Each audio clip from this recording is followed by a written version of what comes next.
Jerusalem at prayer. Christian, Jewish and Muslim clergy united outside the synagogue in which 4 worshippers and a policeman were killed 24 hours earlier. Our future in the world is dependent on God, said one man outside the building, where it's reported a security guard was posted. We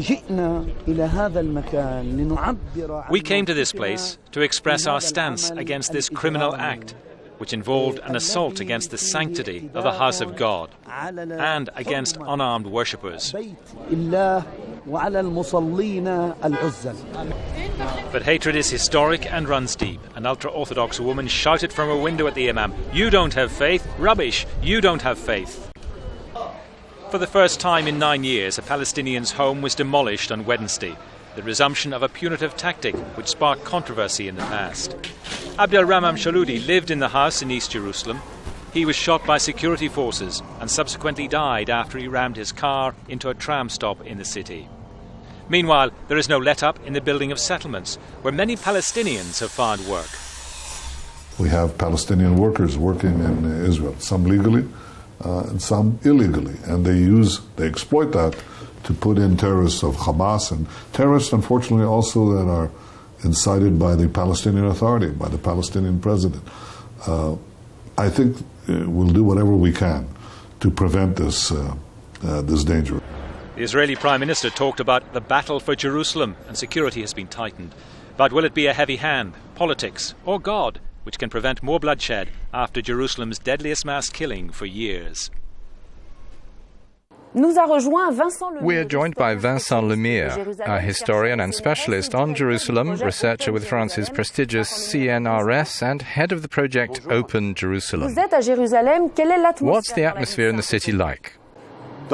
By day it seems fairly normal, but by night the streets are absolutely empty. At night people are reluctant to go out or to go home late in the evening. And above all, there are several Jerusalems, West Jerusalem and East.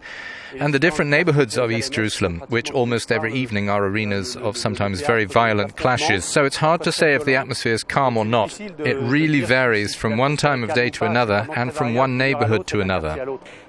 Could this escalate? We do have effectively new methods that are uncontrollable by the security services, knife attacks. That does give an image of an uprising that's much more spontaneous, a lot less organized, far less structured, but in a way much more worrying for the Israeli security services. Israel's continuation of settlements in East Jerusalem, do you consider this the only factor to explain the rise in tensions and violence? The pursuit and acceleration of Israeli settlement building in the West Bank and Jerusalem is the structural factor and the determining factor over the long term. But that said, I don't believe this is what explains the explosion in violence today.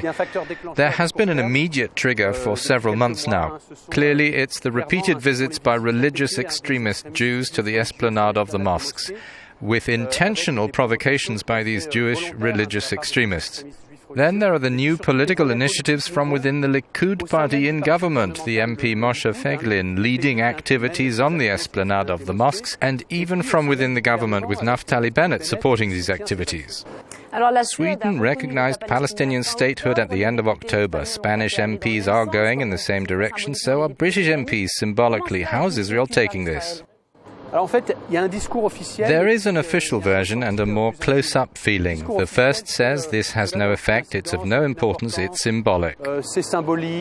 But when we dig a bit more, we realize the gut feeling is very different. All Israelis know that the State of Israel was born from a United Nations General Assembly vote in November 1947. And therefore all of them know that Mahmoud Abbas's new strategy and that of the Palestinian leadership to seek this international recognition is absolutely not only of symbolic significance, but that it has political implications in terms of international relations, extremely strong implications in the medium and the long term. In your book, Jerusalem 1900, you say that wasn't really such a long time ago and that Jerusalem was a model of communities living side by side. Is that time gone forever? Yes, clearly that time is gone in the moment we find ourselves, but that doesn't mean it won't come back. Since biblical times, Jerusalem has always been a sort of jewel in an imperial crown, and in fact that imperial supranational context would allow a certain quality of city dweller, a sort of living together. After the First World War, Jerusalem swung towards a totally new context. It became the focal point for two competing nation-building projects. The project of Zionism on one side, Israeli, and the Arab project on the other. In this context, the rival clashing citizenships prevent any getting along, prevent the people living in Jerusalem from living together calmly and in harmony.